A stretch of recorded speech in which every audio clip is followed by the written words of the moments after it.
Firstly, use the subway. You're never far from a station in Seoul. Each station has about 14 entrances, so you're always near one in the area.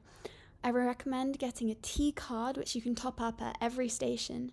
And they're only 4,001, and you can use them on taxis and buses as well. Secondly, I would highly recommend visiting Lotte World, which in my opinion was a very unique theme park with both an inside and outside area. That's what made it unique. Inside was full of roller coasters, performances, food carts, and for all ages, different age-appropriate rides. As you can see there, it was about 5 stories with a huge glass dome. Perfect for when it's a rainy day outside, but you still want to head to some rides. For example, my favourite was called the French Revolution, and it still had a loop-the-loop inside, which blew my mind almost because I've never heard of that before in Europe. I would recommend getting your tickets online before you get to Lotte World though, because they can be up to 40% cheaper, which is a big difference. And I would recommend getting a fast pass, the premium fast pass if you can, although more expensive, because if you're heading there during the summer or Christmas, then queues are likely to be very long.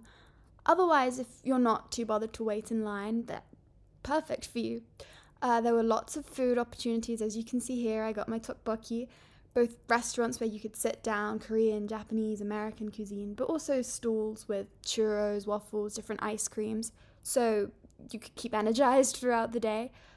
I would also recommend popping by the gift shop, which they had, well, many gift shops, for either an animal headband, which is sort of like a trend there to wear a different sort of animal, a fox, on your head.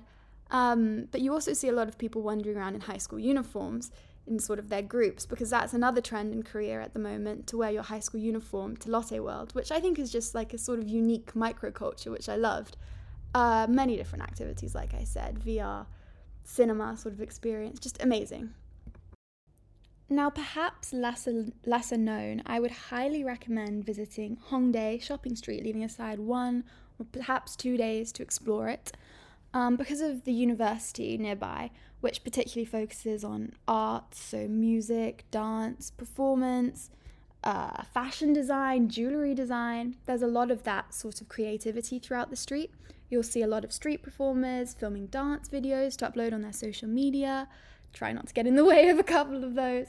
But it's just an amazing sort of atmosphere as you're walking down the street. Everyone's interested in the performances.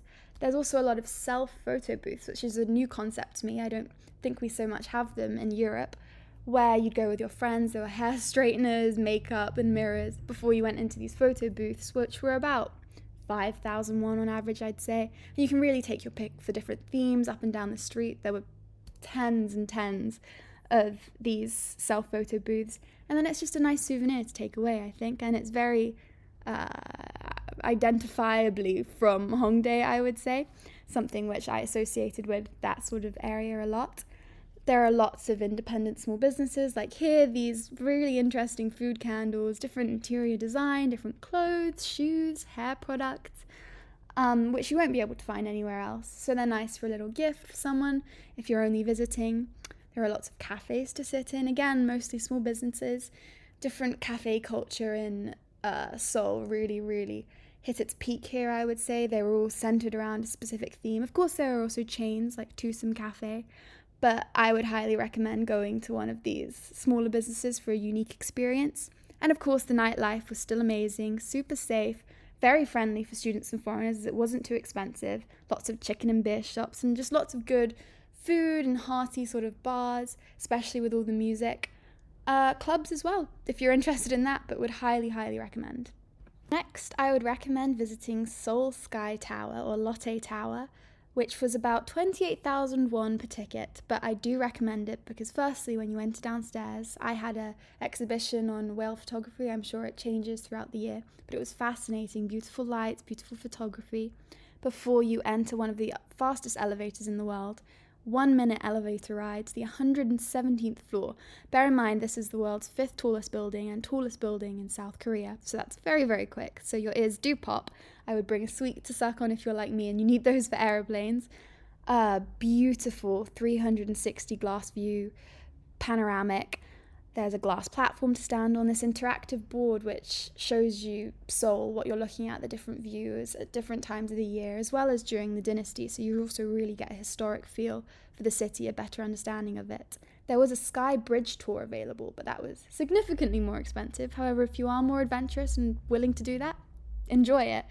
I would recommend checking the weather and going at a clearer time to fully see the potential of the views, but it was interesting seeing the sort of storm clouds roll across the sky, roll across the city.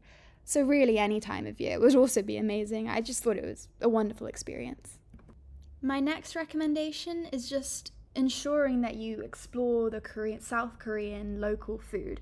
So for example, here is Kwangjang Market. I butchered that pronunciation, but it was a very, very friendly market full of lots of stalls, or also restaurants like this, where I tried yoko, I think it's called, which is essentially raw beef, pear, and raw egg yolk, which was lovely, as well as lots of tteokbokki, which has become my personal favourite Korean food.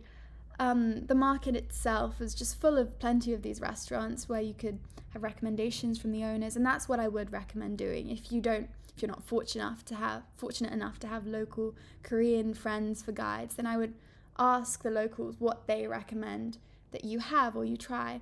And also the pairings between food and alcohol is particularly significant in Korea. So there's soju for when you have Korean barbecue, makgeolli is another thing. So just ensure that you're getting proper recommendations to fully experience the food that you're trying.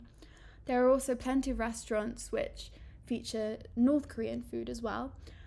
So that was always fascinating to try. I think cold noodles and different types of mandu, which are like dumplings essentially.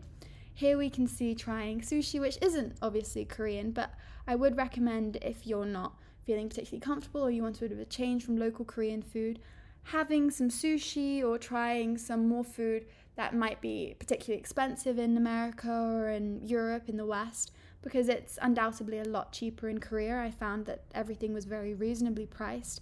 And you're not only eating for the food, you're eating for the experience. Tableside service, cooking for yourself in a Korean barbecue, making fish balls, just it's not something you can get in the West. Next, I would recommend visiting Hongdae, I hope I pronounced that okay, also known as the Blue House, which is finally open to the public after the recent presidential elections in March, I believe, where the new president, Yoon Suk-yeol, moved the residences, which had been here, the presidential residences for the past 74 years, to Yongsan Defense Military Buildings. So it's now become a public park since about June, I believe. It's never before been seen by the public. It's very similar to the White House sort of feel, where it's kept very private for security reasons. However, this may be limited to his 5-year term, so I would highly recommend going to see it. You can experience the administrative buildings, the residential buildings, or this park, which is known as the most beautiful park in South Korea and was honestly stunning. It had little sort of pagodas within it, beautiful hibiscus, which is Korea's national flower, lots of very, very traditional architecture. I would say that either have a Korean national friend who can book it for you up to 4 weeks in advance. However, if you don't have a Korean national friend who can do this for you, you do need to queue, as a tourist cannot, or a foreigner cannot book or reserve in advance. You can either enter at 9 a.m. or at 1:30 p.m. and you have to be there quick because you do have to queue to enter. You also need to bring your passport with you to have a ticket, but other than that, it is free admission as long as you're willing to give up your time. It's also got lots of ancient history, as it used to be the capital of the Goryeo dynasty. And then it also became the sort of back garden of the Gyeongbokgung Joseon's palace when he ascended. Just fascinating experience to see, very symbolic and obviously very meaningful to the Korean people, as it is seen as the legacy of imperial presidencies. Admittedly, upon first glance, LOL Park or League of Legends Park may not seem for everyone, but it is someplace I highly recommend going just to experience the very modern Korean culture, I think. As you can see, I went with multiple friends who were very keen on League of Legends. As someone who was not, I would still highly recommend the experience. You got to walk through a sort of exhibition hall of all the players, see the team jerseys. But also just experience the excitement of the young Korean fans. And like I said, because it's such a popular game, I would argue that it's now a part of modern Korean culture. There was a PC cafe within called PC Bang, I believe, where you could pay to use the fast internet and the equipment to game, probably League of Legends. There were figurines to take photos in front of. There were riot shops too, I believe, to buy merchandise, which were rather expensive, I would like to say, to buy a team jersey, as it would be to buy a football team jersey, for example, as you can see here. So do, if you are planning to buy things, bring quite a bit of money. You also get to have a look at the arena, not inside, but outside, and once the players start turning up, if you have a ticket, well, obviously that's incredibly exciting. As you can see here, there were very many fans, particularly a lot of females, I did notice.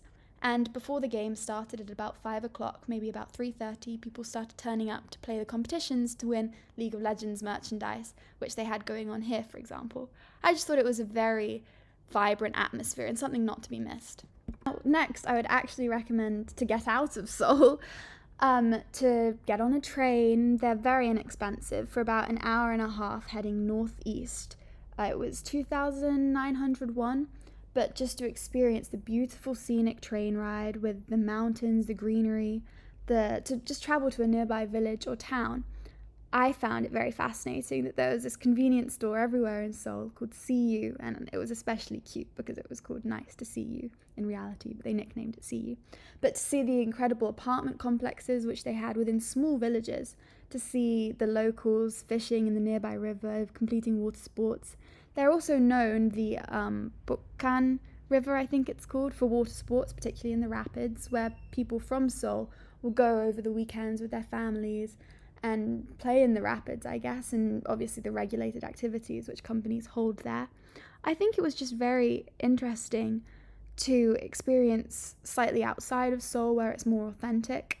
Again, we have the Bukhan River here, and across there, if you see that small town, I found it very funny because it's known actually for facilitating adultery.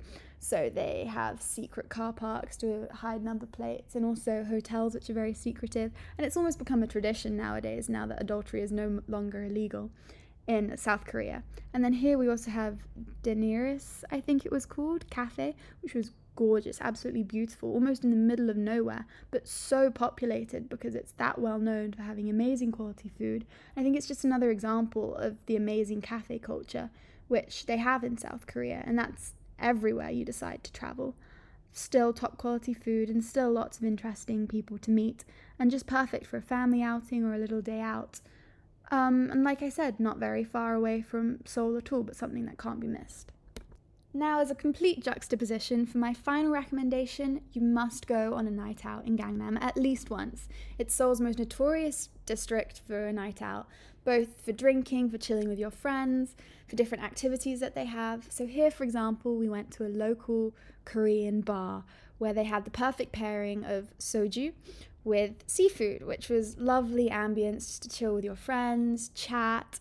And then, of course, wander the streets a bit. You don't necessarily have to go to a club in Gangnam, which I loved. It meant you could spend more quality time with your friends while still experiencing the high energy that you usually get on a night out. Of course, there's the other classic pairing of chicken and beer, which South Korea is also famous for. And I must say, it is another perfect thing to do with your friends, just to chill, enjoy.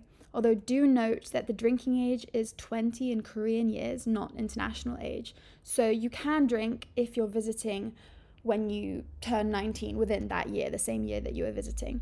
There are other activities throughout Gangnam, such as karaoke, lots and lots of karaoke booths, which is always fun to embarrass yourself a bit, as well as other 24/7 sort of activities like bowling. So we went to Smash Bowl, I believe it was called, where they had more drinks and more opportunities just to chill with your friends. Here's me getting one of my many, many strikes, obviously. And I think it's just completely safe, completely relaxed, really, for a night out. You get to witness the fancy cars because it is more of an expensive area, but that's not to say if you do go to a local bar, chicken and beer cafe, that you can't have an inexpensive experience too. And then head home on the tube, nice and safe, before 1 a.m, before they close. So enjoy!